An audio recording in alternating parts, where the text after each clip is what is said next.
Welcome to Sleepy Shadows, the channel where history and mystery intertwine to bring you soothing stories that drift you into a peaceful slumber. As you settle into your bed and allow your body to relax, let your mind float back to a time long past, a time of secretive warriors, betrayal, and power struggles that would shape the future in ways no one could foresee. Tonight, we will delve into one of the most enigmatic chapters of medieval history, the fall of the Knights Templar.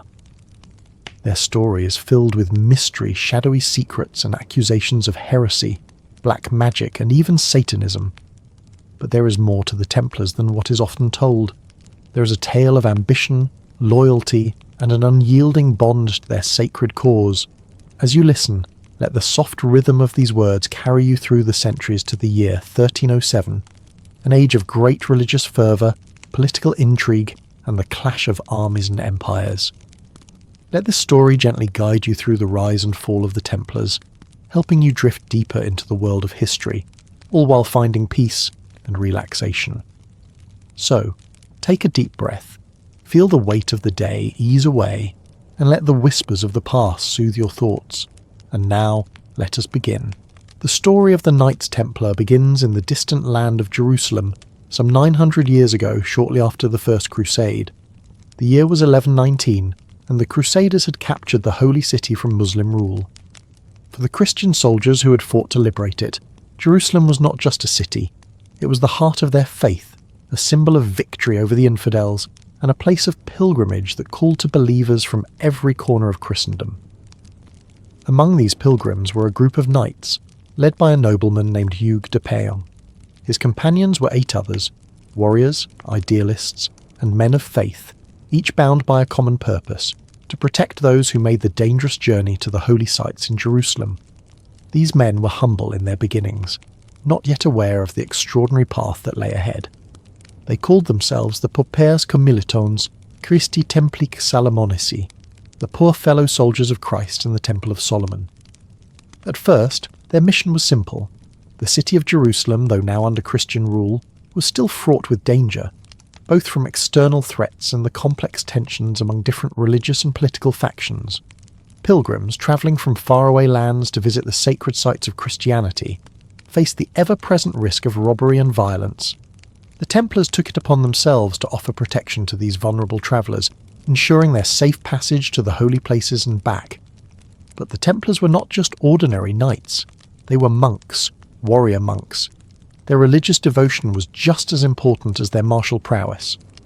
As members of the monastic order, they lived by vows of poverty, chastity, and obedience, dedicating their lives to serving God. Their daily routines were shaped by the rhythms of prayer and meditation, but their nights were often filled with the harsh sounds of battle, their swords raised in defence of Christendom. In the beginning, the Templars had little in the way of wealth or influence. They were a small, tight-knit band, living in modest quarters on the Temple Mount in Jerusalem, a place that would give them their name. Their purpose was clear, but their future uncertain. However, their dedication to their cause soon caught the attention of the Church. In 1129, after a decade of service, the Templars were formally recognised by the Catholic Church at the Council of Troy. This recognition elevated their status significantly, granting them legitimacy, and perhaps more importantly, the support of the Pope himself.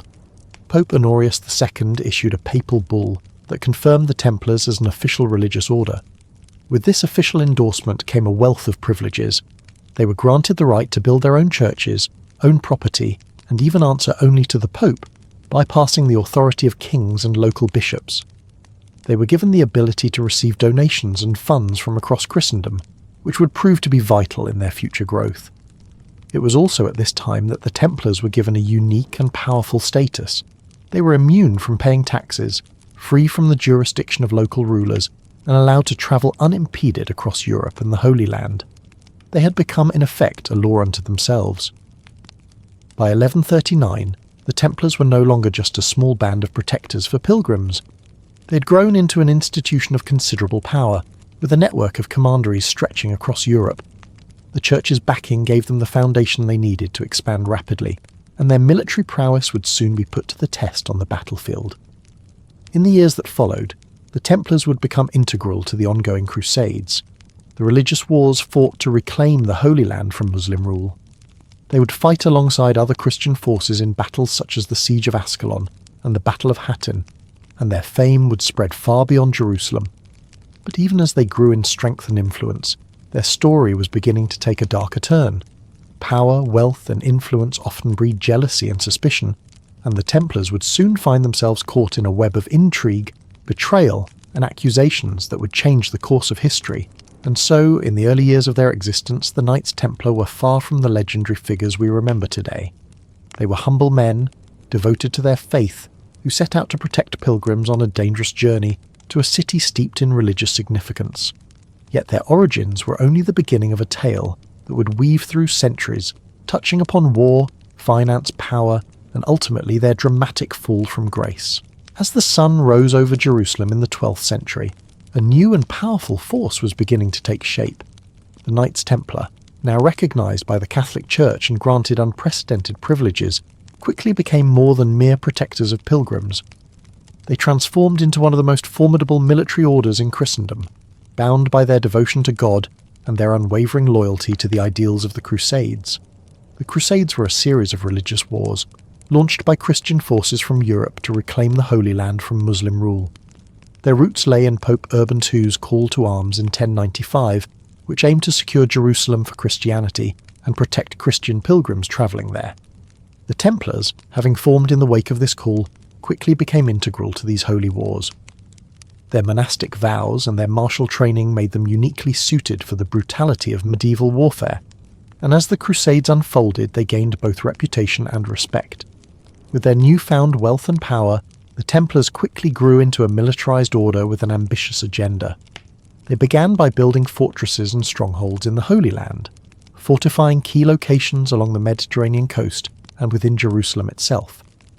These castles served not only as defensive structures, but also as strategic hubs for their military operations. Their distinctive red cross emblazoned on their white mantles became a symbol of fear and awe, representing the unwavering determination of the knights and their mission. One of their first major military endeavours was the Siege of Ascalon, which took place in 1153. Ascalon, a strategic coastal city in Palestine, was under Muslim control, and its capture was vital to securing the Crusader kingdoms in the region. The Templars, alongside other Crusader forces, laid siege to the city for several months. The operation was gruelling and costly, but ultimately, the Templars played a decisive role in its capture. Their ability to fight and organise made them indispensable to the Crusader cause, and their reputation as skilled warriors continued to grow. By the time the Second Crusade, 1147 to 1150, rolled around, the Templars had already become an essential part of the crusading machine. However, it was during the Third Crusade, 1189 to 1192, led by figures such as Richard the Lionheart of England, that the Templars would truly demonstrate their military prowess.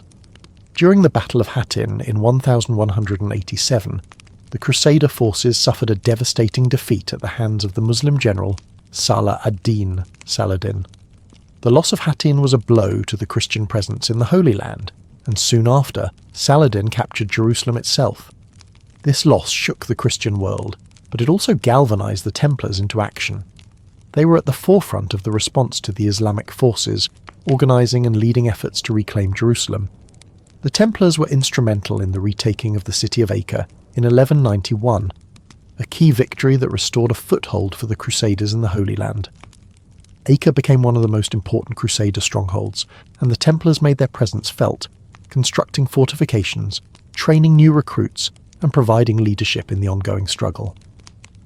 Throughout the Crusades, the Templars fought alongside other military orders such as the Hospitallers and the Teutonic Knights, each of whom had their own religious and military objectives. While these orders often worked together, competition between them was also common, with each striving to prove its dominance on the battlefield. The Templars, however, were known for their discipline and tactical acumen. Their knights were often the first to charge into battle, leading from the front with unwavering courage. They fought not only for land and power, but for the glory of God, and their devotion made them a fearsome enemy. As the Crusades wore on, however, the Templars' military role began to evolve. The Holy Land was increasingly difficult to defend, and their military operations grew more focused on maintaining control of strategic fortresses and conducting raids against Muslim forces. Their role as protectors of pilgrims and defenders of the faith was still important, but the Crusades themselves were shifting. The defeat at Acre in 1291 would prove to be the final blow to the Crusader presence in the Holy Land. The Mamluks, a powerful Muslim dynasty, laid siege to the city and eventually overwhelmed the Crusader defences. The fall of Acre marked the end of the Crusader era in the Holy Land, and with it, the Templars' military purpose began to fade. Yet, despite the loss of Jerusalem and the Crusader strongholds, the Templars were far from finished. They had gained vast wealth and influence, and their role in European politics, trade and warfare would continue for many years. Their fortified castles and commanderies across Europe remained strongholds of power, even as the Crusades faded into history. The decline of the Templars' military power, however, would soon set the stage for their eventual downfall. Without the Holy Land as a focus for their efforts, their influence began to shift, and with that shift came increasing political and financial tensions.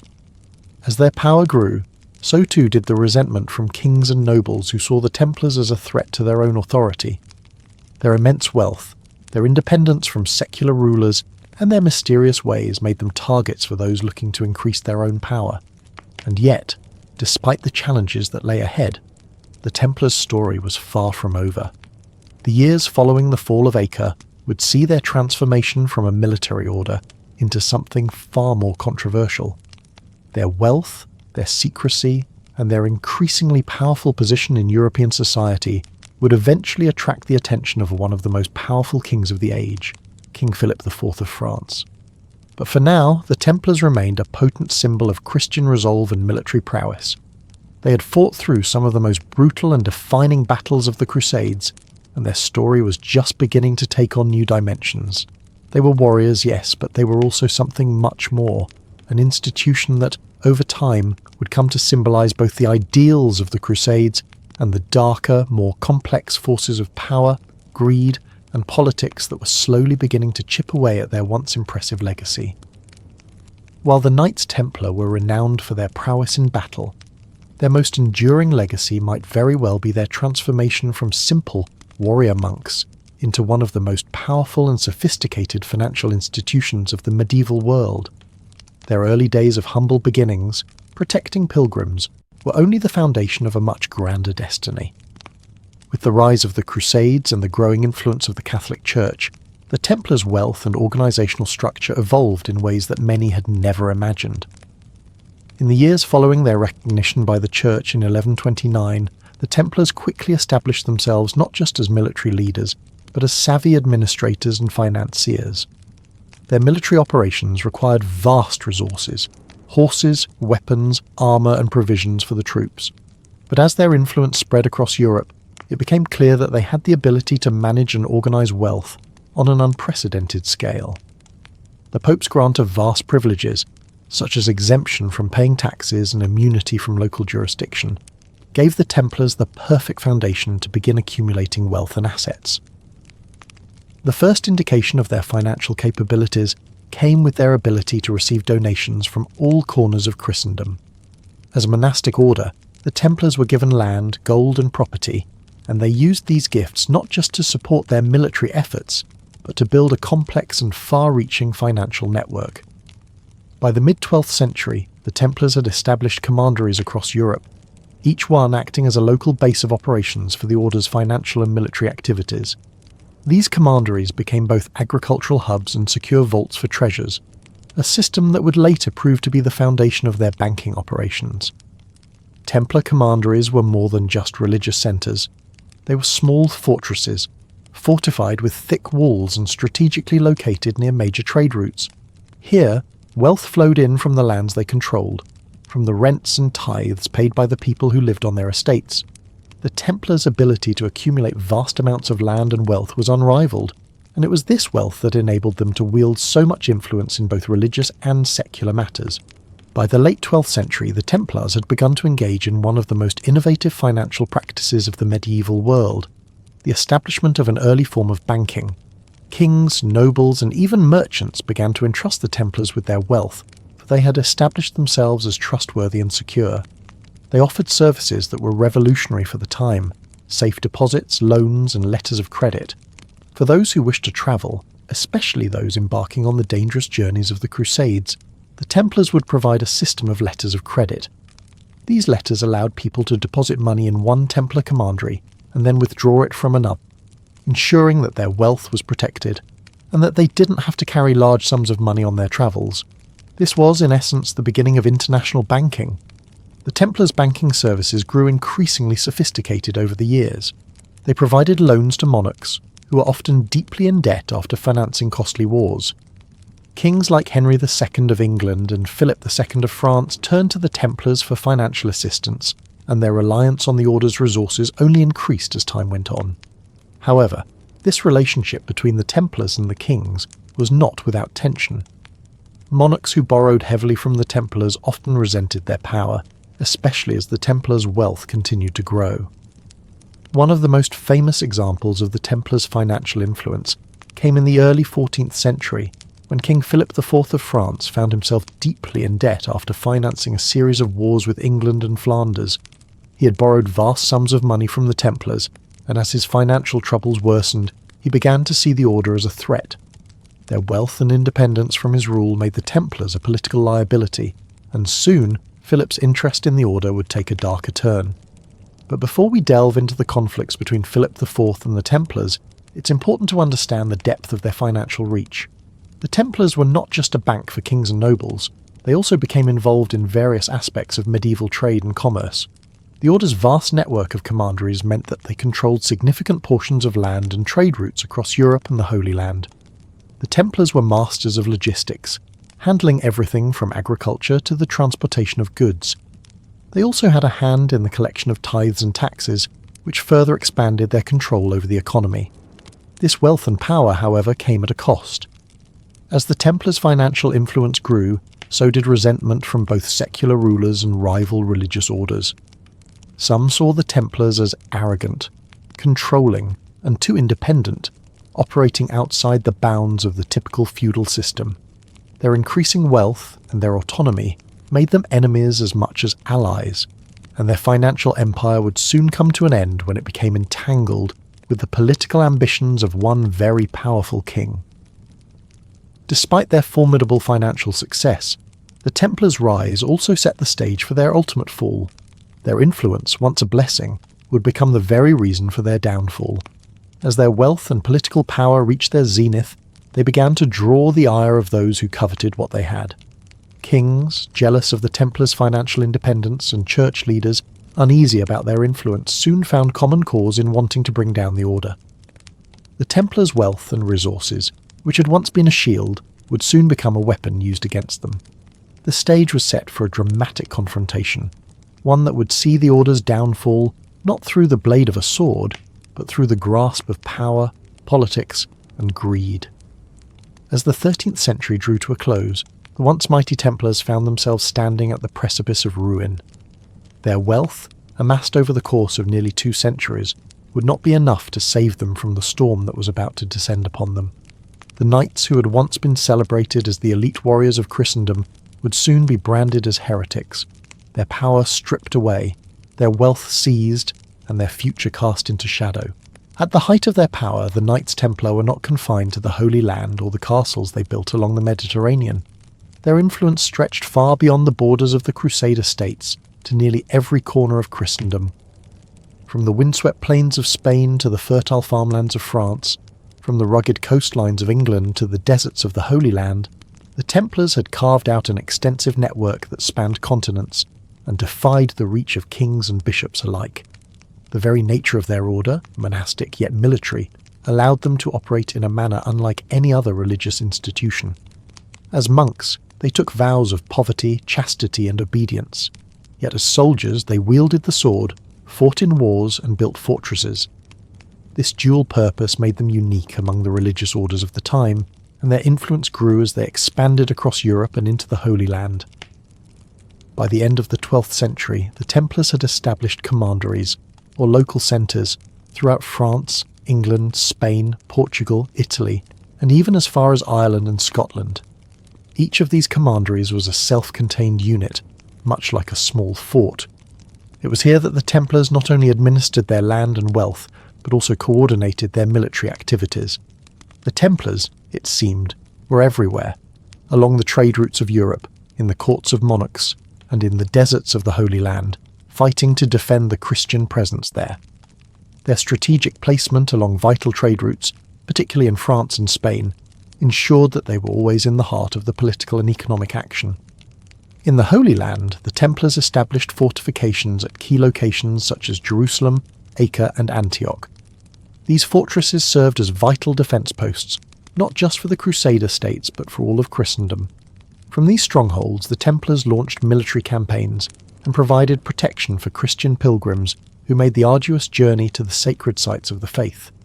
They controlled key cities, towns and ports, acting as both protectors and rulers, often more powerful than local monarchs or bishops. But their reach did not end in the Holy Land. In France, they had established themselves as financial powerhouses, controlling vast tracts of land and wealth. Their commanderies were economic hubs, where goods were traded, services rendered, and taxes collected.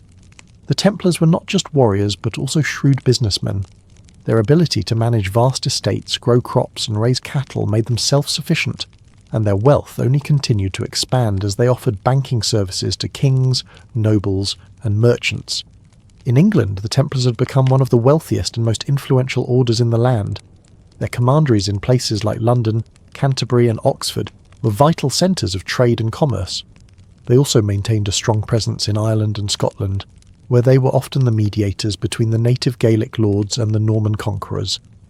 The Templars' ability to navigate the complex political landscape of medieval Europe allowed them to secure important alliances with the most powerful rulers of the age.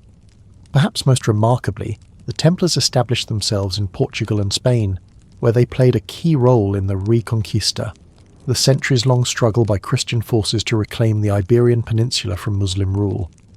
In Portugal, they were instrumental in the formation of the Order of Christ, which, though distinct from the Templars, was heavily influenced by their methods and traditions. King Denis of Portugal formally recognised the Templars in the 12th century and granted them land in the south of the kingdom. The Templars helped to protect the region from Muslim forces and established themselves as key players in the political and military landscape.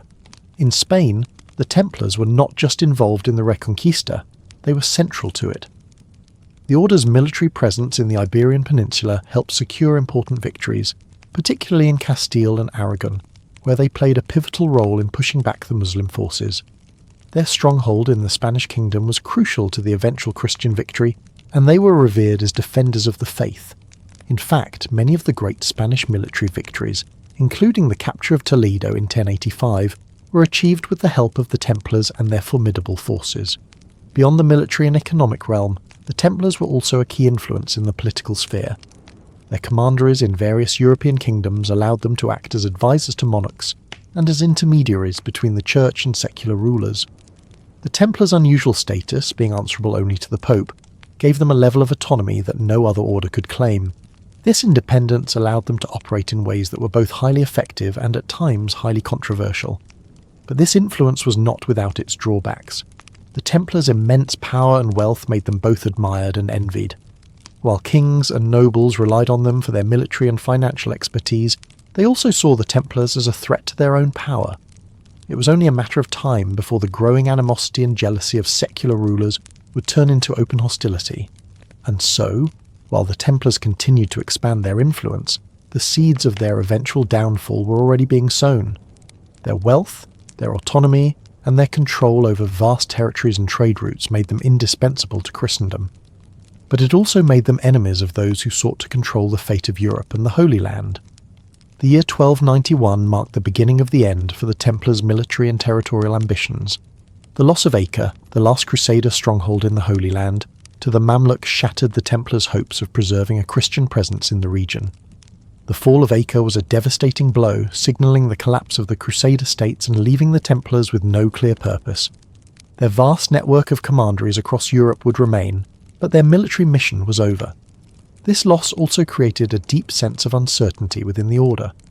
Without a clear enemy to fight, the Templars' role in Europe began to shift. They turned more and more to financial dealings, offering loans, safe deposits, and credit. But their increasing wealth and influence, coupled with the loss of their military role, made them vulnerable to the ambitions of powerful kings. none more so than Philip IV of France, whose growing financial troubles would soon bring the Templars to the brink of destruction. By the late 13th century, the Knights Templar, once celebrated as the elite warriors of Christendom, were beginning to face a harsh new reality. The Holy Land, the very heart of their mission and purpose, was slipping through their fingers. The Crusades, which had once been a glorious endeavour to reclaim Jerusalem and protect Christian pilgrims, were faltering. The dream of a Christian kingdom in the East was becoming increasingly impossible, and the Templars, who had fought so valiantly for nearly 2 centuries, were now confronting the bitter truth. Their greatest battles were being lost. The year 1291 brought with it the death knell for the Crusader presence in the Holy Land. Acre, the last major Crusader stronghold, was under siege by the Mamluks, the powerful Muslim dynasty that had swept through the region. Acre had been a key fortress for the Crusaders since the 12th century, and its fall marked the end of Christian rule in the region. The Templars, who had long held key positions within the city, were tasked with its defence. They had fortified the city's walls, prepared for battle, and gathered their forces in what would be their final stand. The Mamluks, led by Sultan al-Ashraf Khalil, laid siege to Acre with an overwhelming force. The Templars, along with their fellow Crusaders, fought valiantly to defend the city, but they were hopelessly outnumbered. The siege lasted for several months, and the situation inside the city became increasingly dire. Food and supplies dwindled, morale sank, and the defenders were pushed to the brink. The Mamluks' superior tactics and numbers made victory inevitable, and by May 1291, the Crusader forces were forced to surrender. The fall of Acre was a catastrophic blow to the Crusaders, and it marked the end of the Kingdom of Jerusalem. For the Templars, who had dedicated their lives to the defence of the Holy Land, it was a crushing defeat. Jerusalem, the city they had once fought so fiercely to protect, was now beyond their reach. The loss of Acre signalled the collapse of the Crusader states, leaving the Templars without a clear military mission. Their role as defenders of Christendom in the East had come to an end, and with it, the very purpose for which they had been founded. But the fall of Acre did not just represent the loss of a city, it symbolised the collapse of an entire worldview. For nearly 2 centuries, the Templars had fought under the banner of the Crusades, believing that their sacred mission was divinely ordained. They had fought with a sense of invincibility, certain that their cause was just and that God would grant them victory. But with the fall of Acre, that sense of divine favour seemed to evaporate. The Templars had fought bravely, but the tide of history was no longer on their side. As the Templars retreated from the Holy Land, their presence in the Mediterranean and Europe only grew more pronounced. The military purpose that had once defined the order was now gone, but their vast wealth and political influence remained. Their commanderies across Europe, particularly in France, Spain and England, continued to flourish, but the loss of their military role left the order in a precarious position. They were no longer the valiant defenders of the Holy Land, they were a powerful, wealthy institution with no clear purpose. In the wake of Acre's fall, the Templars began to turn inward. Their financial operations grew in importance as the crusading zeal that had once fueled their expansion began to fade. They shifted their focus toward managing their wealth, offering banking services, and maintaining their extensive network of estates. Their commanderies became centres of economic power, and they continued to lend money to monarchs and nobles, solidifying their place in the European financial system. But as their wealth and influence grew, so too did the resentment they provoked among secular rulers. It was not long after the fall of Acre that the Templars' financial dealings began to draw the attention of one of Europe's most ambitious monarchs, King Philip IV of France. Philip, who would later be known as Philip the Fair, found himself in the midst of a severe financial crisis.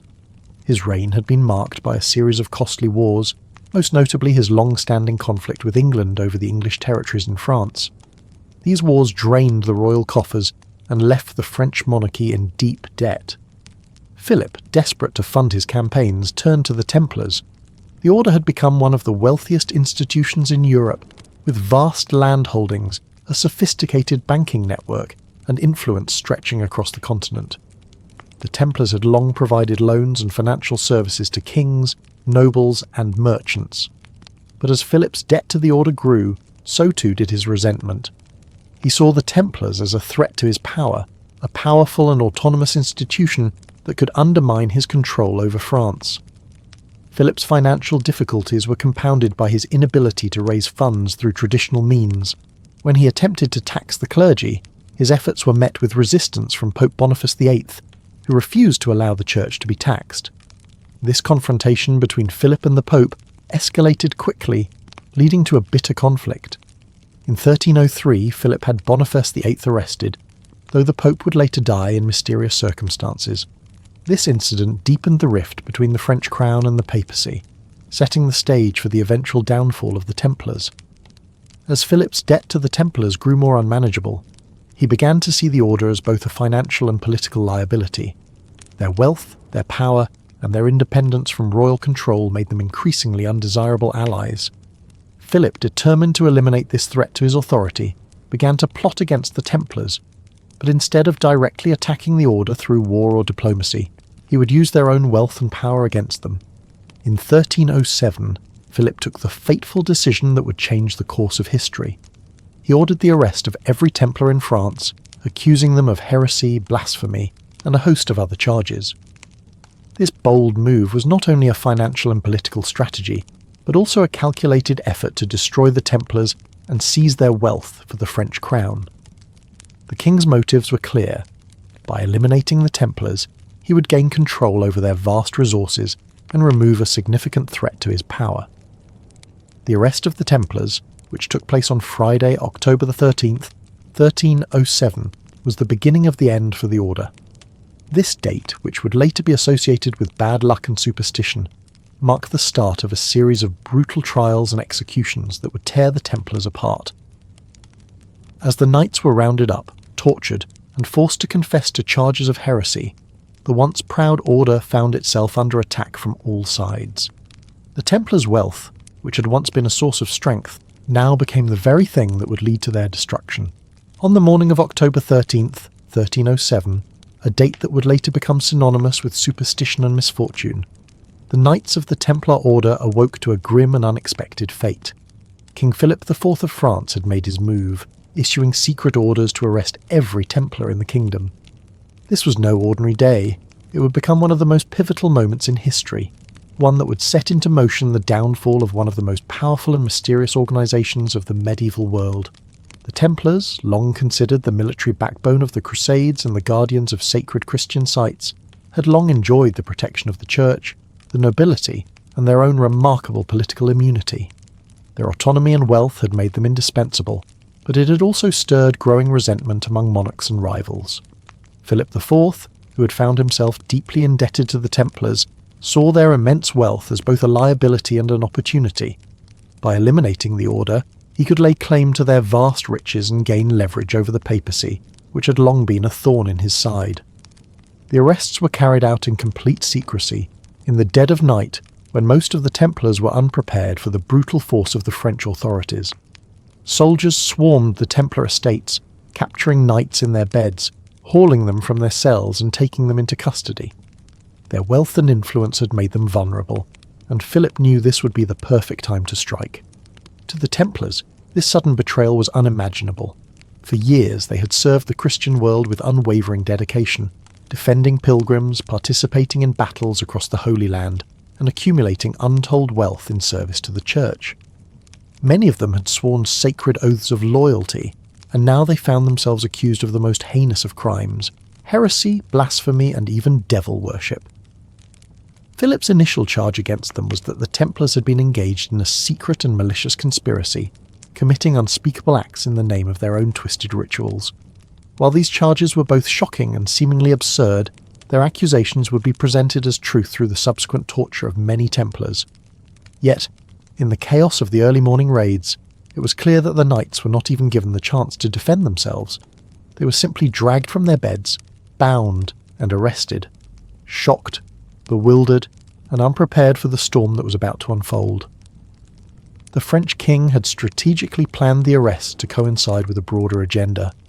He knew that the Templars had a vast network throughout Europe, and he feared their influence.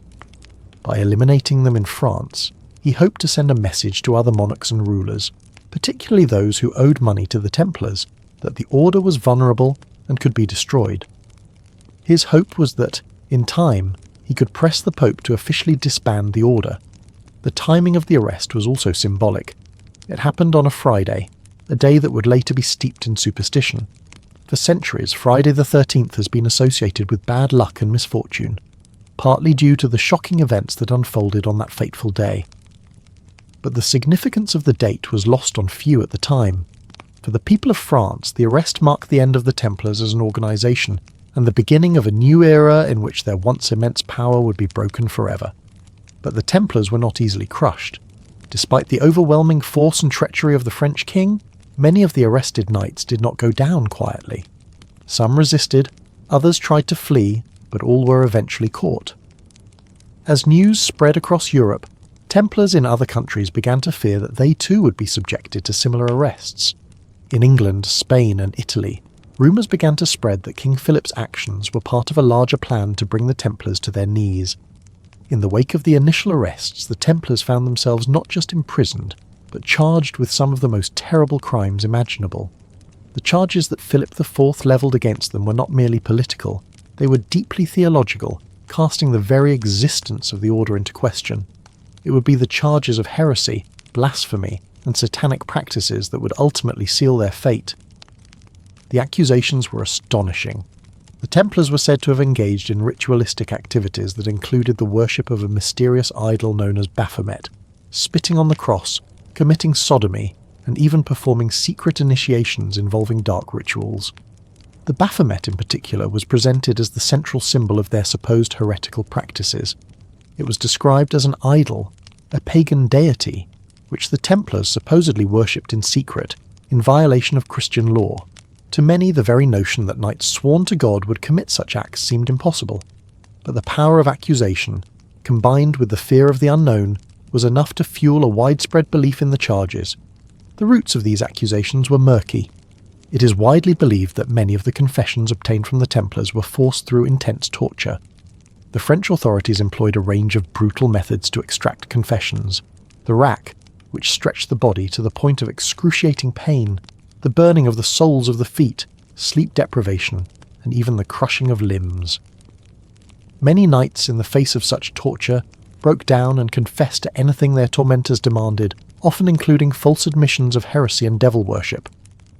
These confessions, extracted under duress, were presented as evidence of the Templars' guilt. The accusations of Baphomet were particularly significant. But what was Baphomet? Some historians believe the term was a corrupted version of the name Mahomet, a reference to the Prophet Muhammad, suggesting that the Templars were accused of secretly adopting elements of Islamic mysticism. Others argue that it was a fabrication of the Inquisitors, a constructed symbol of evil that was used to demonize the order. Still others see it as a symbol of esoteric knowledge, possibly invented by later occultists. Regardless of its true meaning, the charge stuck and became one of the defining aspects of the Templar trials. The accusations also reflected deep fears about Islamic influence in Europe, which was widespread in the 13th century. As the Crusades had failed to secure Christian control over Jerusalem, many saw the Templars' proximity to the Islamic world as a potential source of contamination. It's possible that Philip IV, knowing that many Templars had spent years in the Holy Land, saw their association with the East as dangerous. By accusing the knights of heresy, he could both discredit them and eliminate a potential threat to his own authority. Moreover, the accusations fit into the broader context of medieval religious fears. The Church, already concerned about heresy and dissent within its ranks, used the Templars' trial as an opportunity to reinforce its authority. The Templars' secretive nature and the perception that they operated outside the direct control of the Church made them an easy target. The trials, fueled by political ambition, the thirst for wealth, and widespread superstition, would soon spiral out of control, leading to the fall of an institution that had been one of the most influential in Europe for nearly 2 centuries. The charges of heresy were the first blow in a series of legal and ecclesiastical battles that would ultimately lead to the dissolution of the Templar Order. The trials would stretch on for years, involving numerous countries, from France to England to Spain, and would reshape the very perception of the Templars in the eyes of the public. Many Templars would be tortured, and many would die in agony, but their legacy, one built on courage, secrecy, and immense wealth, would live on in the myths and mysteries that continue to surround them to this day. The confessions of the Templars, many of which would later be retracted, became the cornerstone of the accusations that would ultimately dismantle the order. These confessions, extracted under the harshest of conditions, were the product of systematic torture, which was not only meant to coerce a guilty admission, but also to break the knights' wills, strip them of their dignity, and force them into public humiliation. What followed was a chilling display of human suffering, a grim page in the history of the Inquisition, and one that would leave a stain on the legacy of the Catholic Church. The methods used to extract these confessions were not subtle. They were brutal and unforgiving, designed to break even the strongest spirits. The rack, a cruel device designed to stretch the body to the point of dislocation, was one of the primary tools of torture. The victim's limbs were bound to rollers, and as the device was turned, the body would be stretched, often causing severe joint and muscle damage. The pain was so excruciating that it left most victims in a state of helplessness, their minds clouded by the unbearable agony.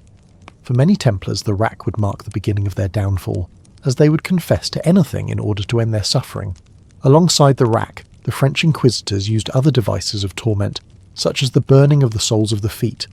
This method, known as piede di fuoco, involved the slow roasting of the feet, causing immense pain and damage to the nerves. Sleep deprivation was another cruel tactic. Prisoners were kept awake for days at a time, their bodies and minds pushed to their limits. This was often coupled with psychological techniques, mock executions, threats of death, and cruel taunting, all designed to break down the prisoner's resolve.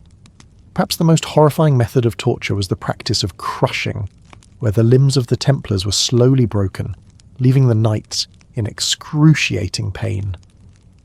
The French authorities hoped that the physical and mental strain would force the knights to confess to their supposed crimes. As the interrogations continued, the Templars were increasingly forced to reveal what their tormentors wanted to hear, whether it was the truth or not.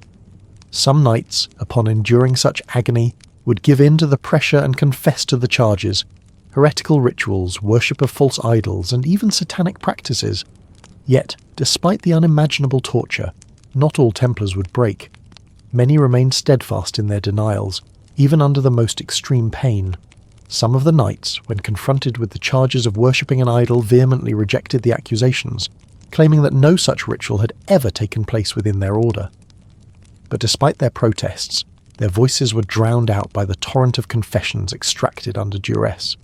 Those who did not confess were either subjected to further physical torture or, in many cases, executed. The confessions, once forced from the Templars, were presented as undeniable proof of the order's guilt. Yet the reliability of these confessions was highly questionable.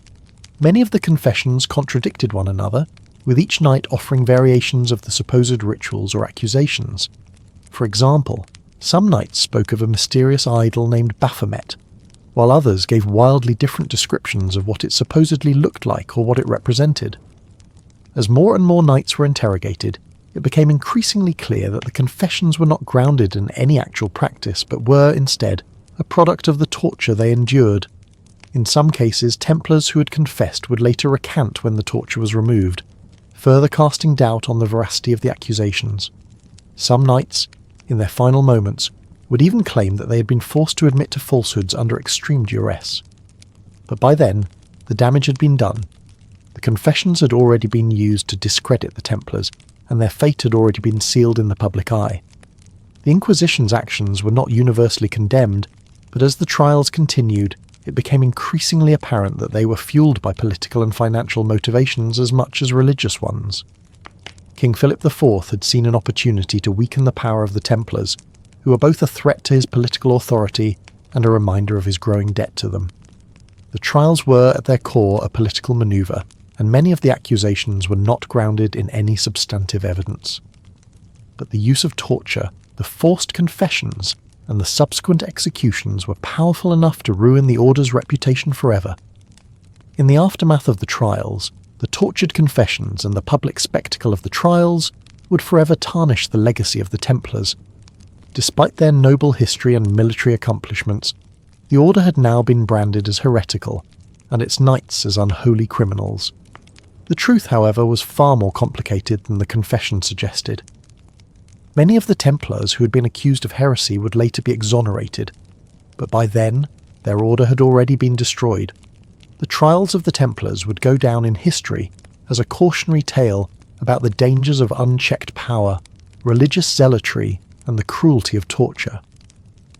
As the trials of the Templars unfolded across France, one figure stood at the centre of the storm, the Pope himself. Pope Clement V, who had been elected to the papacy in 1305, was caught between the rising power of the French king and the remnants of the Church's authority. His reign would come to be marked by a deep tension with the French monarchy, which ultimately left him compromised, a puppet of King Philip IV. The very institution of the papacy, once the supreme authority in Christendom, was now under threat from a monarch who sought to use the Church for his own ends. Clement had been elected by the College of Cardinals under the influence of Philip IV, who had managed to secure his selection. The king had his own reasons for backing Clement's papacy. He needed a pope who would be sympathetic to his goals, particularly in relation to the Templar order. As Philip's financial troubles mounted, he turned to Clement for support in his campaign to dissolve the Templars and seize their wealth. But Clement, who was initially hesitant, eventually yielded to Philip's pressure. In 1307, when the Templar arrests began, Clement issued the papal bull Pastoralis Praeeminentiae, ordering all Christian monarchs to arrest the Templars and seize their property. At the time, Clement's decision was viewed as a tragic capitulation to the secular power of the French king. The Pope, once seen as the unassailable figurehead of the Church, now appeared as a mere servant of the French crown. While Pope Clement had little choice but to follow Philip's demands, he was not entirely without agency. His hesitation to take immediate action against the Templars was seen as a sign of his internal conflict. Deep down, Clement knew that the Templars had been a valuable asset to the Church, and their sudden downfall would have far-reaching consequences. But his fear of Philip IV's wrath and his own lack of political strength made him reluctant to take a stand. Clement's failure to act decisively led to a weakening of the papacy, and many historians view his actions as a precursor to the decline of papal power in the following centuries. Clement's role in the suppression of the Templars is often described as that of a reluctant participant, someone caught in the crossfire between political ambition and the preservation of church authority. While Philip IV reaped the benefits of the Templars' dissolution, Pope Clement V became an increasingly isolated figure, trapped in a relationship with a monarch who had shown no hesitation in using the papacy for his own ends. While the arrest of the Templars in France was swift and decisive, the effects rippled throughout Europe, with each kingdom reacting to King Philip IV's dramatic actions in varying ways. The order's immense wealth and political influence had spread far beyond the borders of France, making the trials not just a French affair but a European one. Across the continent, from England to Spain, and even into Cyprus, monarchs, religious leaders, and commoners alike grappled with the charges of heresy that had been levelled against the Templars. The story of their trials became as varied as the lands they inhabited, with each region responding differently based on local politics, allegiances, and religious fervour. In England, King Edward II initially hesitated to act on Philip's orders, perhaps due to his long-standing relationship with the Templars. The English monarch was in a more delicate position, not least because of his own troubled relationship with the French king. Edward's reign had already been marked by internal strife, and the Templars, although under the influence of Philip's royal decrees, were an important part of the English nobility and military apparatus. Many Templars in England had been allies and benefactors to the crown, and so Edward was not as eager to follow Philip's aggressive stance. However, the pressure from the papacy, which had already declared the Templars guilty, left Edward with little room for defiance. In 1308, Edward reluctantly ordered the arrest of the Templars in England. But the proceedings were more cautious than those in France. The charges of heresy were not widely accepted, and many of the knights in England were allowed to go free after questioning. Some English Templars were put on trial, but far fewer confessions were extracted, and the charges often lacked the force that had been evident in France. The trial's outcome was less dramatic. Most of the Templars were found innocent or released, and the order in England did not suffer the same fate as their French counterparts. The English Templars, although targeted, were able to protect much of their wealth and influence. In Spain, the situation was similarly complex. The Iberian Peninsula was in the midst of the Reconquista, and the Templars had played a significant role in the Christian efforts to reclaim land from Muslim rule.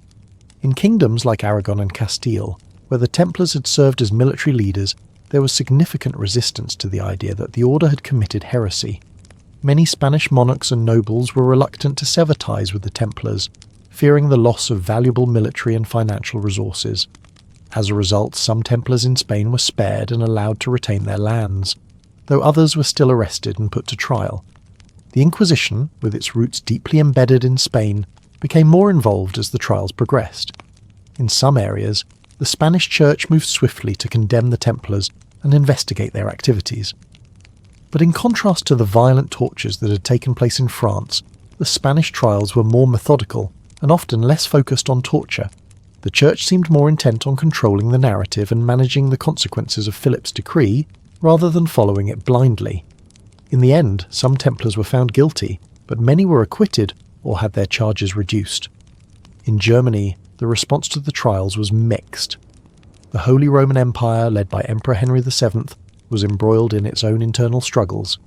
The Germanic states were far from unified, and the issue of the Templars was more of a diplomatic headache than a religious crisis. Here, the proceedings were slower and less thorough than in France, but they did occur in many areas. The order's estates were confiscated, and some knights were arrested, though the emperor himself took little direct action. In some German regions, like Brandenburg, the local authorities were more sympathetic to the Templars, and many knights were allowed to continue their lives without facing trial. The lack of uniformity in the trials across the Holy Roman Empire demonstrated the fragmented nature of Europe during this period. Meanwhile, in Cyprus, where the Templars had once been powerful and influential, the trials took on a distinctly different tone. King Hugh II of Cyprus, who had been a strong ally of the Templars during the Crusader period, was reluctant to turn on his former allies. Cyprus had long been a key stronghold in the Mediterranean, and the Templars had played a vital role in defending the island from both Muslim forces and pirates. Here, the king chose not to follow Philip's orders with the same zeal as other monarchs. The Templars in Cyprus were treated with more leniency, and some of them even found new roles within the local military and political spheres.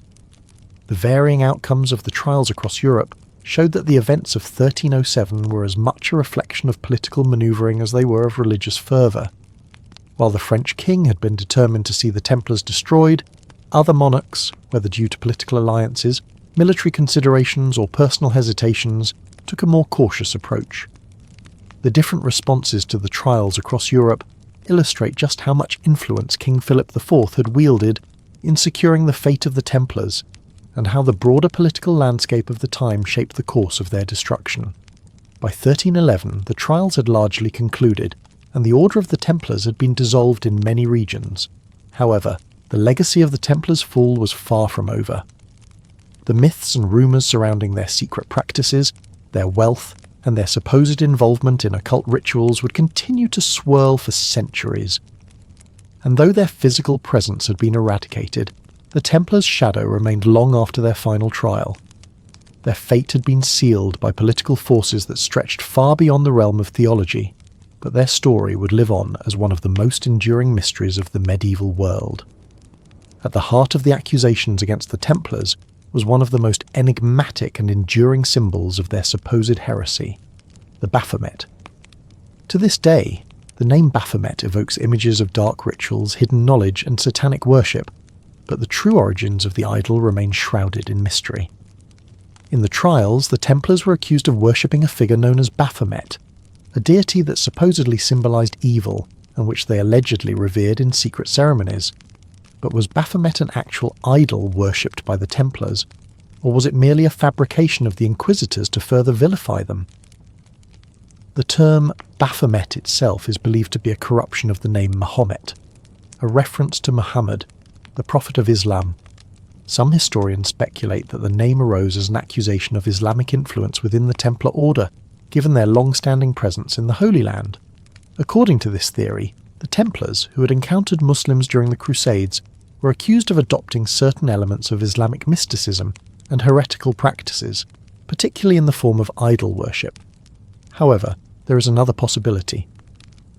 The word Baphomet may have been a deliberate mistranslation or misinterpretation concocted by the Inquisitors to further demonize the Templars. The concept of Baphomet may have been an invention of the Inquisition itself, a symbol designed to represent the other, the dark, heretical, and mysterious forces that threatened the Church. The idea of an idol with such power was a perfect tool to manipulate public perception and cement the narrative of the Templars as heretics.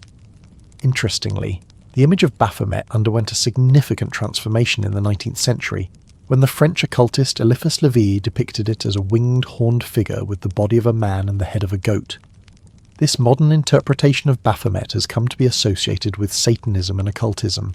Yet this depiction had no basis in the medieval period, and was the result of later occult thinkers blending various myths, symbols, and mystical traditions. The Baphomet of the Templars, if it ever existed, was not the horned demon we think of today, but likely a symbol of knowledge, power, and secrecy, one that was later twisted by the imagination of both the Inquisition and the occult traditions that emerged centuries afterward. At the centre of the storm surrounding the Templars stood a figure whose name would become synonymous with the Order's tragic demise, Jacques de Molay, the last Grand Master of the Knights Templar. A man of immense stature and unwavering commitment, de Molay was both the spiritual and military leader of the Order at the time of its destruction. His leadership during the Templar trials would be remembered for his dignity in the face of unimaginable hardship, as well as his determination to defend the honour of the Order to the very end. Born in the early 1240s, Jacques de Molay rose through the ranks of the Templars with remarkable speed, eventually assuming the role of Grand Master in 1292. By all accounts, he was a man of integrity and vision, dedicated to maintaining the strength of the Templar Order, even as the political tides began to shift. Under his leadership, the Order's military role in the Crusades had largely faded, but its financial empire was still vast, with wealth spread across Europe and the Holy Land. The fall of Acre in 1291, the last Crusader stronghold in the Holy Land, marked a pivotal moment in the history of the Templars. The loss of their territorial influence left the Order in a precarious position, without the military purpose that had once justified their existence. Yet, it was de Molay's attempts to preserve the Templars' legacy and adapt to a changing world that would ultimately seal his fate. As the political and financial pressure from Philip IV of France intensified, de Molay's position became increasingly untenable. The accusations against the Templars, which had been spurred by Philip's insatiable hunger for their wealth, mounted. In 1307, de Molay was arrested along with the other Templars, taken from the safety of his stronghold and thrown into the dungeons of the French monarchy. During his imprisonment, de Molay endured the same brutal tortures that had been inflicted upon his fellow knights. Yet, through it all, he remained defiant. Under duress, he initially confessed to some of the charges, including participation in secret rituals and the worship of an idol. But as the torture subsided and the fear of death began to loom closer, de Molay began to retract his confessions, denying the accusations of heresy and blasphemy. He claimed that his admissions had been extracted under duress and that the charges were nothing more than fabricated lies meant to destroy the Order.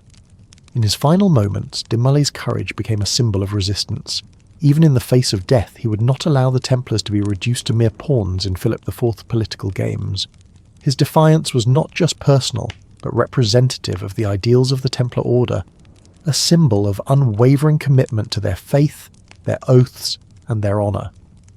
When de Molay was given the chance to recant his previous confessions, he made a bold and public statement. Not only did he deny the charges, but he also called for a proper investigation into the accusations, urging the Pope and the Church to look into the truth of the matter. De Molay's final acts of defiance were not without consequence. On March 18, 1314, after being found guilty of heresy and other charges, Jacques de Molay, along with Geoffroy de Charnay, the Grand Prior of France, was condemned to die by fire. The two men were bound to the stake in the heart of Paris, where a crowd had gathered to witness the tragic end of the Templar Order. As the flames consumed him, de Molay's last words would echo through history. According to legend, he cursed both Pope Clement V and King Philip IV, declaring that both would die within the year. God knows who is wrong and who is right, he is said to have proclaimed. But I will meet you both before God's throne soon. It was a chilling prophecy, one that would send a shockwave through Europe. Within months of de Molay's execution, Pope Clement V fell ill and died, succumbing to a mysterious illness. King Philip IV, too, met an untimely end.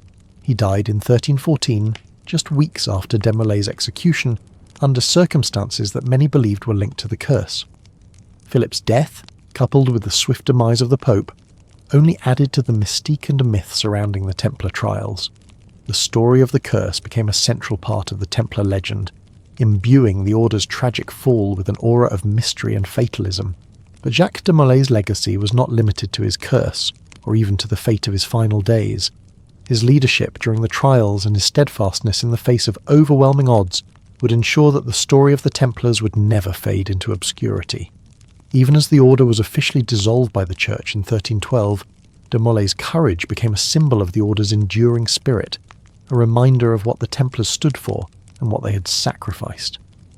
As the centuries passed, Jacques de Molay would be remembered not just as a martyr, but as a symbol of resistance against the forces of corruption, greed, and political manipulation. His story would become a cornerstone in the larger narrative of the Templars, and his name would be invoked by those who sought to uncover the mysteries of the Order. The myth of the Templar curse, tied irrevocably to de Molay's death, would continue to shape the Templar legacy, adding to the enduring allure of their secretive world. The execution of Jacques de Molay and Geoffroy de Charnay in 1314 marked the symbolic end of the Templar Order. Their deaths were not just a matter of personal tragedy, but also a political statement, echoing across Europe. What would follow was not just the destruction of the Templars, but the eerie persistence of their legend, a legend that began to take on a supernatural quality, fueled by whispers of the Templar curse. The Templar curse was no mere superstition, it was a powerful narrative that seemed to reflect the profound injustice of the trials and the political machinations behind the Order's downfall. The executions carried out in public spectacle were not just a condemnation of the Templars as heretics, they were a declaration of Philip III's triumph over an organisation that had once been invincible. Yet the legend that arose from these deaths turned their final moments into a myth that transcended their earthly existence. As the flames consumed de Molay and Charney, they cursed those responsible for their demise, Philip IV and Pope Clement V, declaring that they would both soon face divine retribution. And so it came to pass. Within the year, the Pope died under mysterious circumstances, and King Philip IV, in the prime of his reign, died a sudden and agonising death. These deaths seemed to vindicate de Molay's final words, and the curse began to take on a life of its own. Across Europe, people began to believe that the Templars' tragic fate had been sealed by forces far greater than mere political ambition. The curse was woven into the growing myth of the Templars, a myth that would continue to evolve long after the Order's official dissolution in 1312. While the Templars had been dismantled, their story was far from over. Their wealth and influence might have been seized, their knights executed or scattered, but the legacy of the Templars persisted, sustained by the mystery of their final days. As history unfolded, the Templar myth would continue to capture the imagination of both scholars and adventurers, occultists and treasure hunters alike. The curse of the dying flame would live on, a reminder that even in death, the Templars had the power to influence the world. The fate of the Knights Templar was sealed by an ecclesiastical decision that would go down in history as one of the most controversial actions in the Church's long history. In 1312, despite the absence of any conclusive proof of heresy, Pope Clement V, under immense pressure from King Philip IV, was forced to issue a decree that would dissolve the Order entirely. This decree, known as Vox in Excelso, marked the official end of the Templars, although their legacy would continue to echo throughout history. The decision to dissolve the Order was not one that Pope Clement took lightly, but by this time the power dynamics between the papacy and the French monarchy had reached a critical point. The Templars had once been a powerful and independent order, but their political influence had become a threat to the authority of both the Church and the Crown. The accusations of heresy, though dubious and based largely on coerced confessions, were enough to create a storm that the Church was ultimately unable to weather. Clement V, who had already struggled to maintain papal authority during his time in Avignon, now found himself in a position where his survival depended on complying with the wishes of Philip IV. As the papal bull Vox in Excelso was issued, the Templars were officially disbanded. The vast lands and riches accumulated by the Order were confiscated, and their estates were handed over to the Knights Hospitaller, another military religious order that would inherit much of the Templar legacy. This was a significant blow to the Templars, as their wealth and land holdings had been crucial to their influence and power. the vast network of fortresses, castles and commanderies that had once stretched from Europe to the Holy Land was now lost to them, and the Templars were left in disarray. But the dissolution of the order did not come without controversy. The political and religious tensions surrounding the Templar trials, combined with the forceful nature of the suppression, left a bitter taste in the mouths of many who had once been allies of the order. There were many who believed that the Templars had been unjustly persecuted, their downfall driven by the greed of Philip IV and the weakness of the papacy. These sentiments were particularly strong in places like England, where the Templars had long been regarded with respect. There some of the knights were quietly retired from public life, while others sought refuge in other orders or went into hiding. The papal decision to suppress the Templars and transfer their assets to the Knights Hospitaller also created a sense of unease among the European nobility. The Templars had been an integral part of the medieval social and political structure, and their sudden disappearance left a void that no one could easily fill. The transfer of their wealth and estates to the Hospitallers did not necessarily result in a seamless transition. Many former Templars who were loyal to the ideals of their order found themselves caught between loyalty to the Church and the uncertain future that awaited them. For some, the dissolution of the order represented the loss of their faith, while for others, it was a betrayal that marked the end of a way of life they had devoted themselves to. Despite the official disbandment, many Templars did not disappear quietly into history. Some knights, refusing to relinquish their vows, found new homes within other military orders. In Portugal, for example, King Dinis I created the Order of Christ in 1319, which absorbed the remnants of the Templars and granted them a new purpose. This order, though technically separate from the Templars, would inherit much of the Templars' influence and wealth, including the vast estates once controlled by the knights. The Order of Christ would play a significant role in the Portuguese exploration of the New World, suggesting that the spirit of the Templars endured in a new form, even after the official suppression.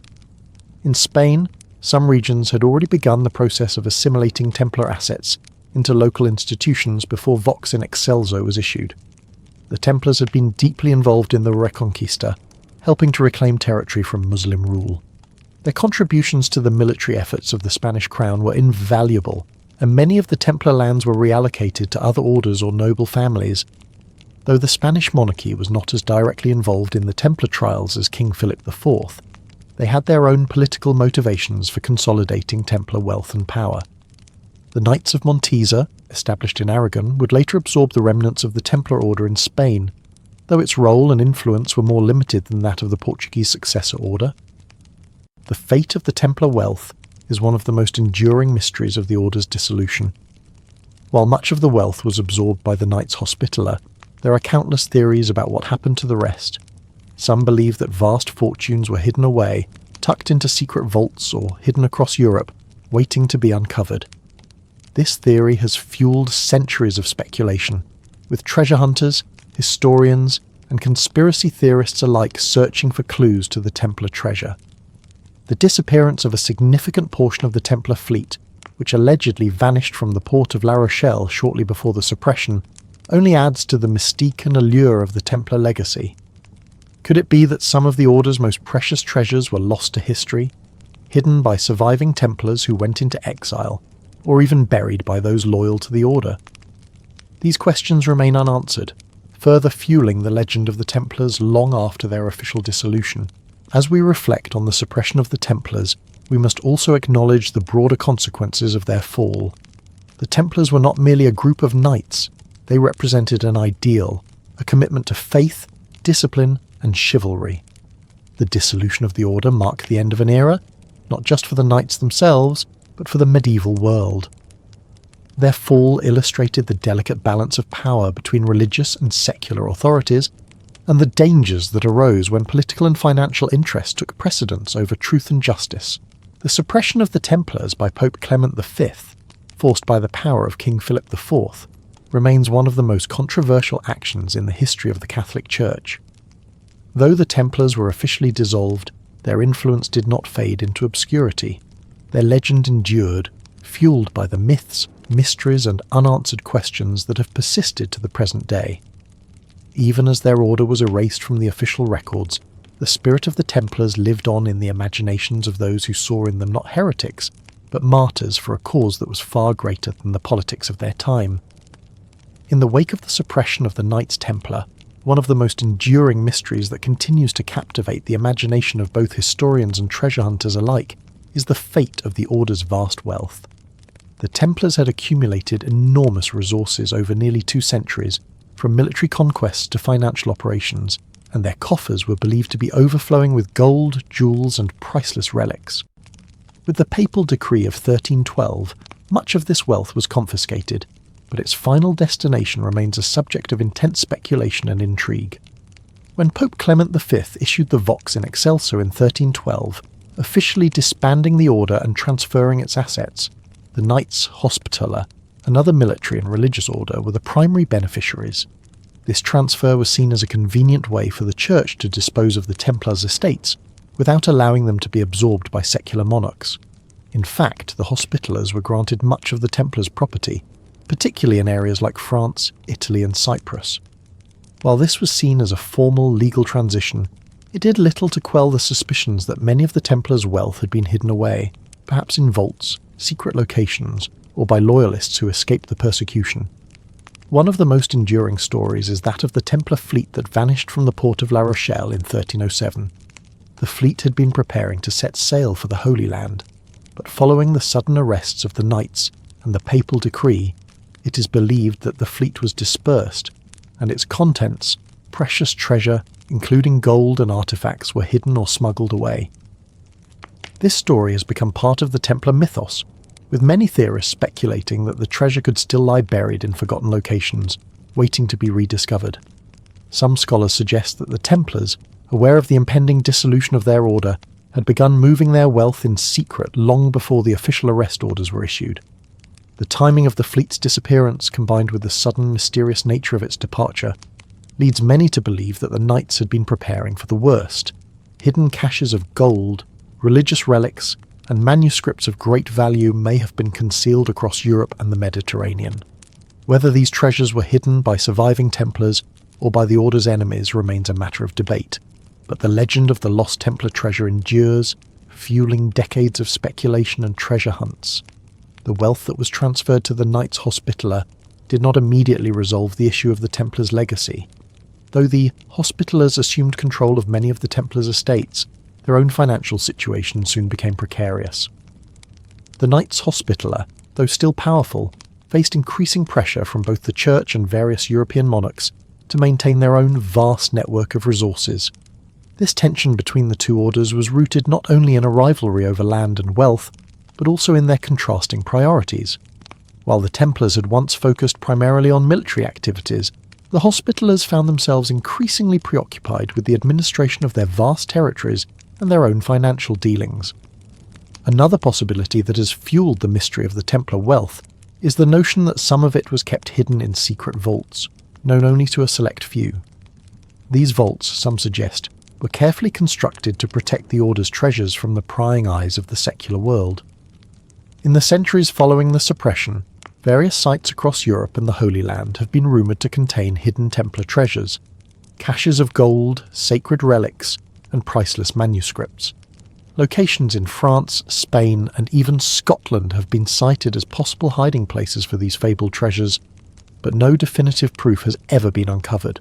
One of the most famous theories surrounding the lost Templar treasure involves the suggestion that the knights had hidden the Holy Grail itself. This legend, largely fueled by later literary and occult traditions, suggests that the Grail was secretly safeguarded by the Templars, possibly within their elaborate network of commanderies and castles. The Templars, with their centuries-long role as protectors of Christian holy sites in the Holy Land, were often associated with the relics of Christ, and their supposed connection to the Grail has been a central theme in both historical and fictional accounts of their legacy. However, whether the Grail itself was ever in the possession of the Templars, or whether it was hidden by them, remains a question steeped in mystery. Many researchers point to the fact that the Templars' history in the Holy Land was marked by close proximity to sacred Christian relics, particularly in Jerusalem, where the Knights held considerable influence. Yet, as with much of the Templar lore, the true answer may be elusive.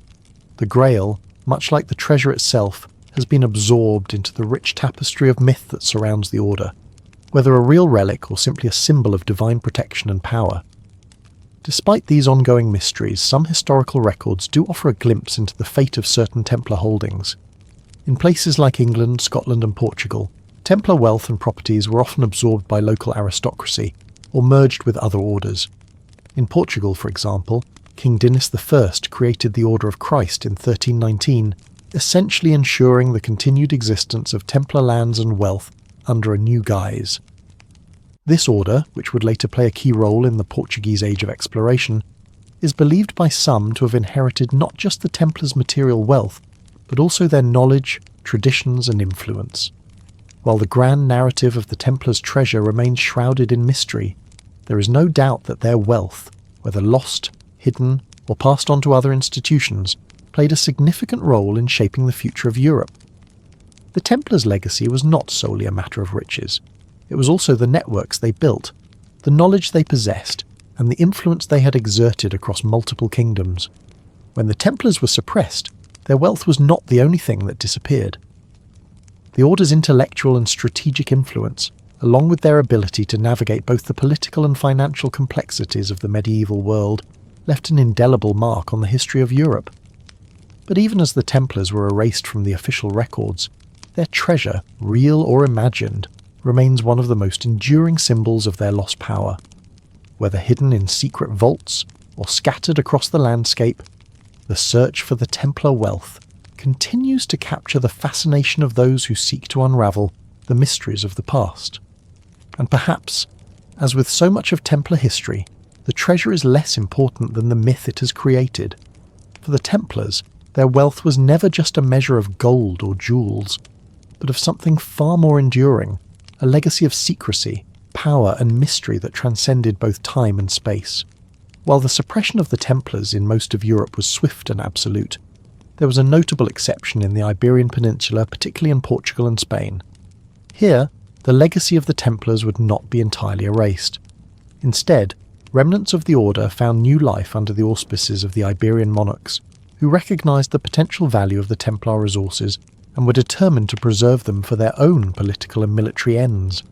In Portugal, the king, Dinis I, was one of the few European rulers who managed to navigate the political turbulence surrounding the Templar dissolution without losing the order's wealth and influence. Faced with the prospect of losing the Templars' vast land holdings and military expertise, Dinis created the Order of Christ in 1319, which effectively absorbed the Portuguese Templar Knights and their resources.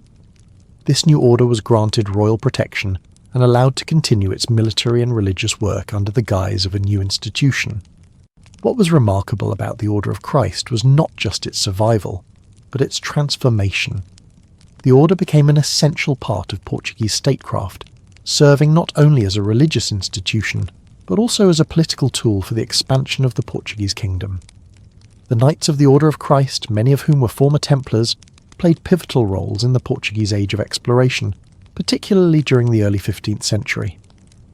It is widely believed that the Order of Christ was instrumental in financing the voyages of discovery that brought Portugal to the farthest corners of the known world. Figures such as Prince Henry the Navigator, who would lead the charge into uncharted territories, were closely associated with the Order of Christ, further solidifying its place in the annals of European history. In a sense, the Templars had re-emerged in the form of the Order of Christ. Their wealth and resources, once believed to be lost or confiscated, now fueled the exploration of the African coast and the eventual discovery of the New World. Whether by design or by the sheer force of historical momentum, the Templars' influence endured through this new incarnation, which effectively preserved the spirit of the Templar Order, albeit under a different banner. In Spain, the situation was somewhat different. Here, the remnants of the Templar Order were absorbed into the Order of Montesa, which was established in 1317 in the Kingdom of Aragon. The Templars in Spain had long been involved in the Reconquista, fighting to reclaim territory from Muslim rule. When the Templars were suppressed, King James II of Aragon saw an opportunity to consolidate the resources of the Templars within his kingdom. The knights who had been part of the Templar Order in Aragon were transferred into the new Order of Montesa, which continued to operate in the regions of Catalonia and Valencia. While the Order of Montesa did not play as prominent a role in European affairs as the Order of Christ, it remained an important military institution within Spain, particularly in the defence of the Iberian Peninsula. The Order's primary focus was on the continuation of the Reconquista, and it played a significant role in maintaining the Christian presence in the eastern regions of Spain, where tensions with Muslim forces still simmered. In both Portugal and Spain, the Templars managed to survive, in part due to the monarch's political ambitions and the valuable assets the orders offered. By integrating the former Templars into new organisations, the monarchs ensured that the knights' military prowess and landholdings were not lost, but instead used to further their own power and territorial ambitions. The Knights of Christ and Montesa thus became the heirs to the Templar legacy in Iberia, preserving much of the order's wealth, traditions and political clout. However, it is important to note that while the Templars in Iberia did manage to survive, their influence and power were significantly diminished. The military role that had once defined the Templars during the Crusades was now largely a thing of the past.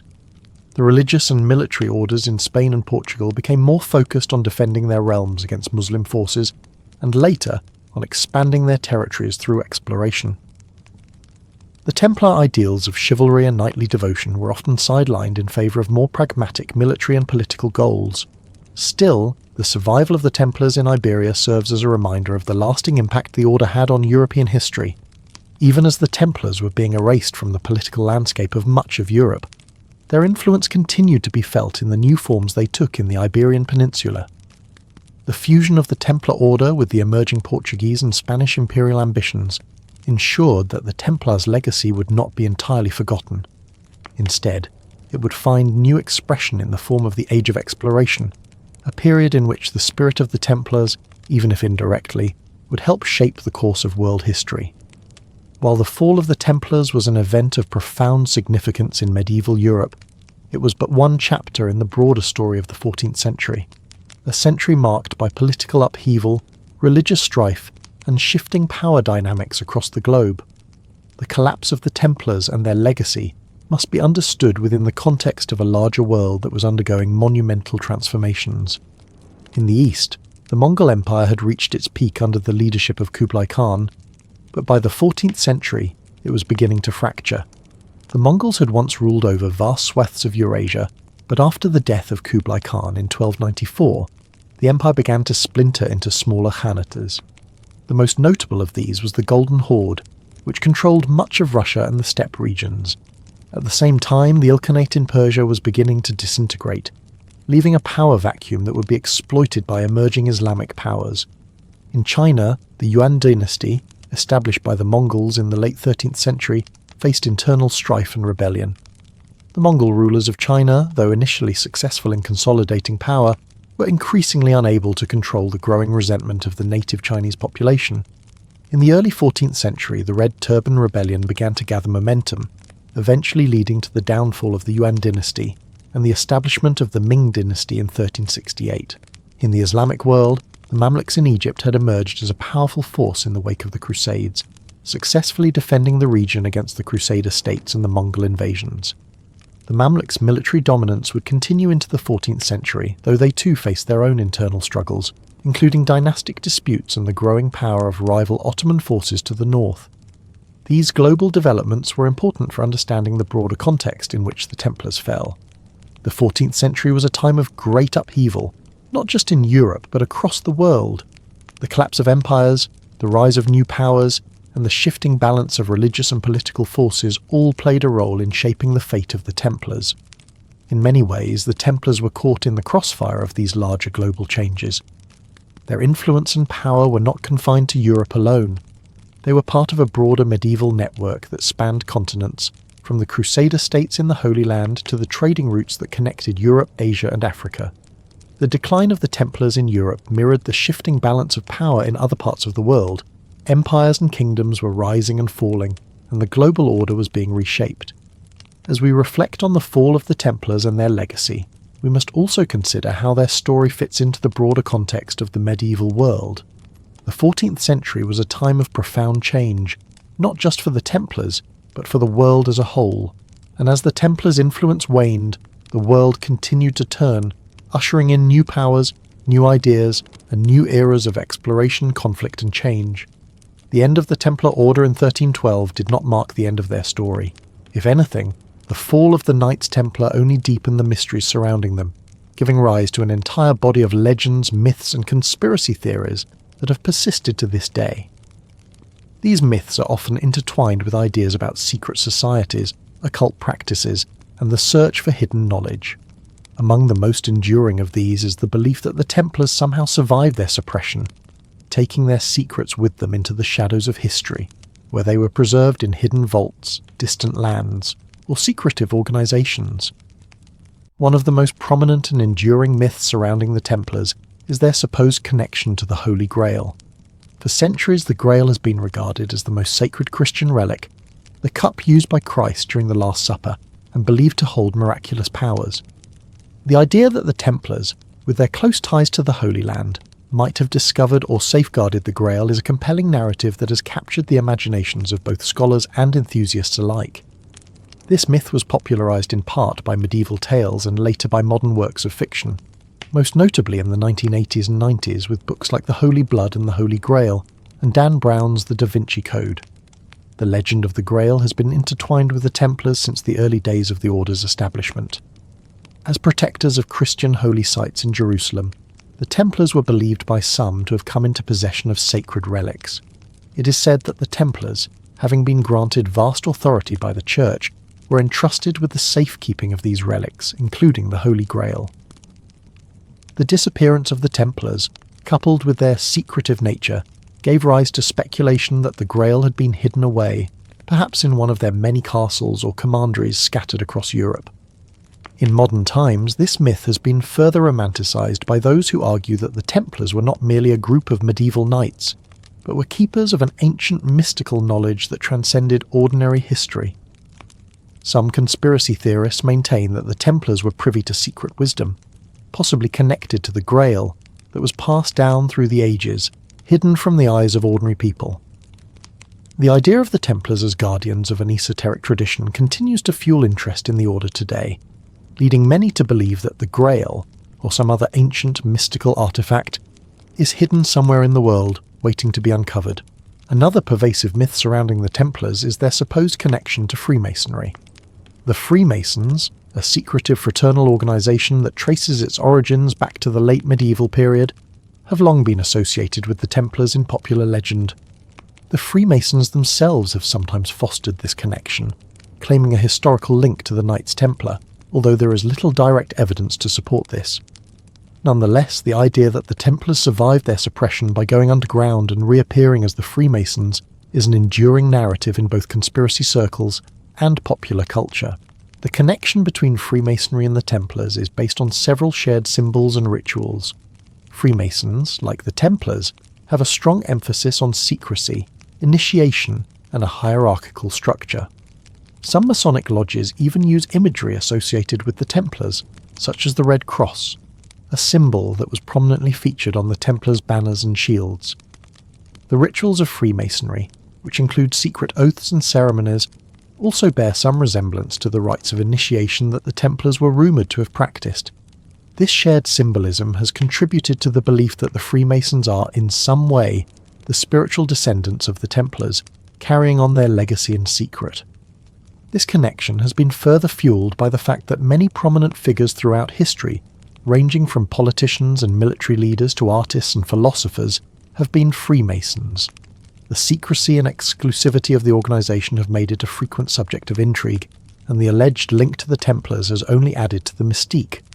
For some, the idea that the Freemasons are the modern-day custodians of Templar secrets only deepens the allure of the Order's lost knowledge. In addition to these more prominent myths, the Templars have also been linked to occultism and secretive religious practices. In particular, the Templars have often been accused of practicing black magic, heretical rituals, and even Satanism. These accusations were first levied during the trials in the early 14th century, and were based largely on confessions extracted under torture. Some of the knights were said to have worshipped an idol known as the Baphomet, a mysterious figure that has since become associated with occultism and Satanism. The image of Baphomet as a horned demonic figure is a product of later interpretations, most notably by the French occultist Eliphas Lévy, in the 19th century, but the link between the Templars and dark, forbidden practices has persisted in popular myth. The Baphomet was said to be an idol that the Templars worshipped in secret, and it became a focal point of the accusations against them. In many ways, the figure of the Baphomet symbolised the fear and suspicion that surrounded the Templars' secretive nature. The idea that the Templars were involved in occult practices added to the perception of the order as a shadowy, sinister organisation, one that was more than just a religious and military order, but something darker, more dangerous. Despite the lack of solid evidence for these accusations, the association of the Templars with the occult has endured, fueled in part by the mysterious and secretive nature of their rituals, which remain largely unknown. The notion that the Templars were guardians of forbidden knowledge, whether related to the Grail, alchemy, or other esoteric practices, has only intensified their mythical status. For many, the Templars represent a link between the known and the unknown, between religion and the occult, between the sacred and the profane. As the centuries passed, the Templars continued to inspire a diverse range of myths and legends, many of which were intertwined with larger cultural and religious movements. Their association with secret societies like the Freemasons and their supposed role in guarding sacred relics only added to their mystique. In the modern era, their story has been reinterpreted through countless books, films and documentaries, each adding a new layer to the Templar mythos. The knights who once marched off to the Holy Land to fight in the name of Christianity have become, in the popular imagination, symbols of hidden knowledge, secret power, and mystical truths. The fate of the Knights Templar, marked by their dramatic suppression in 1312, would ultimately give way to a legacy that has spanned centuries. Though their military and religious role came to an abrupt end, their story, infused with mystery, myth, and unanswered questions, has endured. The Templars, who once commanded armies, amassed wealth, and wielded political influence, became symbols of something far more intangible, a symbol of secrecy, sacrifice, and the eternal conflict between faith and power. While the Templars themselves may have ceased to exist as an official order, their story has persisted in the public consciousness. In the centuries following their dissolution, their image transformed. No longer were they merely crusading knights or warrior monks. They became the subjects of myths, legends, and conspiracy theories, woven into the fabric of Western history. The Templars' legacy morphed from that of a fallen, persecuted order into that of a symbol of defiance, mystery, and even martyrdom. One of the most profound aspects of the Templars' legacy is their role in the formation of secret societies, most notably the Freemasons. As previously mentioned, the Freemasons themselves have claimed to inherit the traditions of the Templars, whether through actual historical connections or through symbolic association. The Templars' emphasis on secrecy, initiation and ritual found a natural echo in Freemasonry, which has often been linked to the Knights through shared symbols, such as the Red Cross of the Templars, and through the use of similar ceremonial rites. The Freemasons, with their complex system of degrees and their influence in many areas of society, have long been a subject of fascination and conspiracy. The suggestion that they carry the torch of the Templar tradition, safeguarding ancient knowledge and secrets, has helped to sustain the Templars' mythical status. Beyond Freemasonry, the Templars have also had a lasting influence on Western esotericism and the occult traditions. In the 19th and 20th centuries, figures like Eliphas Levi and Aleister Crowley drew upon Templar symbolism in their occult writings. Levi, for example, famously reimagined the Baphomet, a figure originally linked to the Templars during their trial, as a symbol of duality and divine balance, a key image in occult philosophy. The Templars' association with mysticism, alchemy, and hidden knowledge became central to later occult movements, blending history and mysticism into an alluring narrative of secrecy and power. Perhaps more significantly, the Templars have become emblems of defiance and martyrdom. The tragic execution of their final Grand Master, Jacques de Molay, who was burned at the stake in 1314, has cemented their place in history as victims of political betrayal. His defiant words before his death, cursing both King Philip IV and Pope Clement V to die within the year, have been the subject of much speculation. This Templar curse, though likely apocryphal, has become a cornerstone of the Templar legend, symbolising the injustice faced by the knights and transforming them into martyrs. The story of their persecution by the French king, fueled by greed and a desire for power, resonated deeply in subsequent generations, painting the Templars not just as soldiers of the faith, but as victims of a corrupt system. In the 20th century, the Templars' place in popular culture has exploded. From historical fiction to blockbuster films and video games, their image has evolved into that of mysterious, heroic figures. Works like Dan Brown's The Da Vinci Code and films such as National Treasure and The Last Templar have further cemented their status as symbols of hidden knowledge, secret societies, and the search for eternal truth. These portrayals, while fictional, play on the themes of secrecy, betrayal, and the quest for spiritual and material power that have always surrounded the Templars. Even today, the Templars remain a potent symbol. They are often invoked in conspiracy theories and discussions about hidden knowledge, secret history, and the intersection of faith and power. Templar-related treasure hunts, such as those seeking the legendary Holy Grail or other lost artifacts, continue to captivate the public, driving thousands to search for what may be hidden beneath the earth, in forgotten castles or in long-lost manuscripts. This modern obsession with Templar treasure only adds to the allure of their mythic legacy, reinforcing their image as the guardians of an ancient, secret tradition. At the same time, historical scholarship on the Templars has also evolved. Once regarded largely as a mystery wrapped in legend, the story of the Templars is now the subject of serious academic research. Historians and archaeologists continue to examine the Templars' role in the Crusades, their influence in medieval Europe, and the complex political, religious, and financial structures they built. This scholarly work helps to separate the fact from the fiction, but even in academic circles, the mystique of the Templars remains compelling. The Templars' legacy also lives on in the modern orders that claim direct descent from them. The Knights Templar International and similar groups today continue to promote ideals of chivalry, charity, and spiritual warfare, with many members believing they are the true heirs to the Templar tradition. These organisations, though not directly connected to the medieval Templars, maintain the order's rituals, symbolism, and emphasis on service to both faith and humanity. The Templars' influence can also be seen in their architectural legacy. Their castles, fortresses, and commanderies scattered across Europe and the Holy Land remain among the most evocative remnants of their once vast empire. Many of these sites have been preserved as historical monuments and continue to attract tourists, pilgrims, and scholars interested in the order's history. The most famous of these sites is Temple Mount in Jerusalem, where the Templars were believed to have excavated under the Dome of the Rock, uncovering secrets that fueled later myths about the Grail and other sacred relics.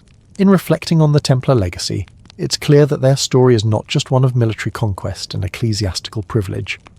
The Templars, whose rise and fall were marked by both profound victories and tragic betrayals, embody the tensions that existed between faith and power, idealism and greed.